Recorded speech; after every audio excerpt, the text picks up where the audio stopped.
that I welcome you to this special edition of the Plateau Peace Architecture Forum. As we commemorate 10 years of the Plateau State Peace Building Agency. 10 years ago, Plateau State made a deliberate decision to institutionalize peace building. The establishment of the agency on 2nd of February 2016 marked a transition from reactive crisis management to a structured, preventive, and coordinated approach to building peace. Over the years, we have strengthened dialogue platforms across communities. We have facilitated mediation processes that restored communication where mistrust once existed. Through early warning systems, we have supported and contributed to preventive responses to emerging risks. We have engaged traditional rulers, faith leaders, security institutions, both formal and informal, civil society organizations, community-based organizations, women, persons with disability, youth, and all manner of vulnerable people in coordinated peace efforts. We have invested deliberately in young people. We believe young people are not only the leaders of tomorrow, they are the peace builders even of today. Through the Generation Peace Youth Camp, we have created spaces where young people from diverse backgrounds build trust, develop leadership skills, and return to their communities as ambassadors of coexistence. However, as we celebrate progress, we must also confront difficult realities. One of the recurring and critical conversations across multiple engagements has been the issue of displaced persons and their resettlement back in their own communities. This remains a big concern as we go out to the field and as we listen to different stakeholders. As we reflect on the past decade, let us recommit to building a more resilient, inclusive, and peaceful Plateau for the next generation, while appreciating the strides made so far. I thank you very much for your attention, and I say welcome again. Thank you.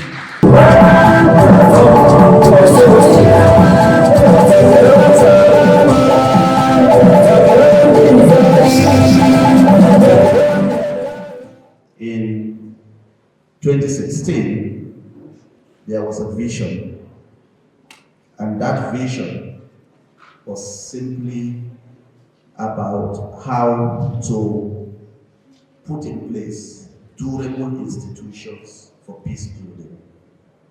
And the whole idea was to look at how best Plateau State will adopt a more proactive rather than a reactive approach to peace building. Before the Peace Building Agency was established, there were other deliberate attempts to establish or to put in place mechanisms for responding to conflict. And at the end of the Lalong administration, the incumbent governor, Barrister Caleb Manasseh Mutuam, appointed our own, I prefer to call her Mama Africa, Julie Sandler. One of the biggest stories her staff will always give is that she has too much energy. Soja, oya. And that's what you see with the kind of leadership that she has been able to provide. The Peace Building Agency is an agency for all. It is not an agency for PDP, Labour Party, APC. It is for Nigerians, and it must serve Nigerians. The moment you have a politicized security structure and you have unevenness in the deployment of security as a public good, then you have a real problem to deal with. We had in this state a situation whereby Christians prefer mopol and police. Muslims prefer the military. How did we get there? Yet, these individuals are wearing uniforms that represent the Nigerian state, but the people are divided. When you post a commissioner of police, the first question is, you see a Christian or a Muslim? You post the GOC, Third Division, you see a Christian or a Muslim? Nobody is interested in the competence of such an individual. We must deal with that. Our security agencies and agents must reflect Nigeria, and they must discharge their duties and responsibility in line with their professional callings. And the peace building agency must be at the forefront of ensuring that our military and security agencies become unifying rather than dividing factors in our quest for a peaceful Plateau.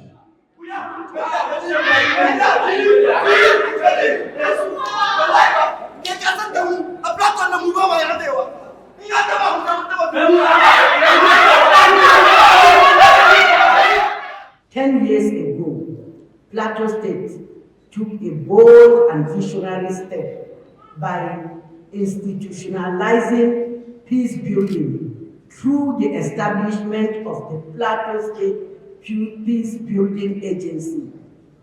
That decision was not merely administrative, it was historic. It signaled a recognition that peace is not accidental. It must be structured, nurtured, coordinated, and sustained. Today, we celebrate a decade of intentional, structured, and institutionalized peace building. 10 years of dialogue, facilitation, of early warning and early response mechanisms. 10 years of community engagements, building bridges across divides, and strengthening trust between communities and government. Peace is not the responsibility of government alone. It is a collective duty of traditional institutions, faith leaders, women groups, youth organizations, civil societies, security agencies, and every citizen. The architecture provides the framework, the people provide the spirit. Let this 10th anniversary not only be a celebration of past achievements, but a recommitment to a peaceful and prosperous Plateau. Who are the victims?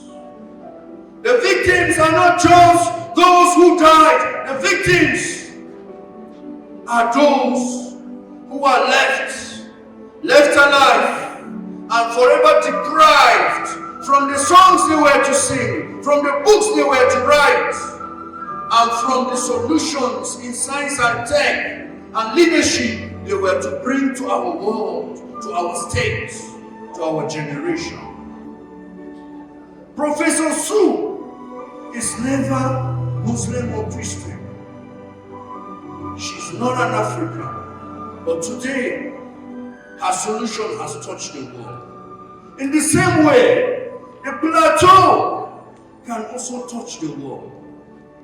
The only way for our youth to live and maximize their talents, their potential, is to have a peaceful community.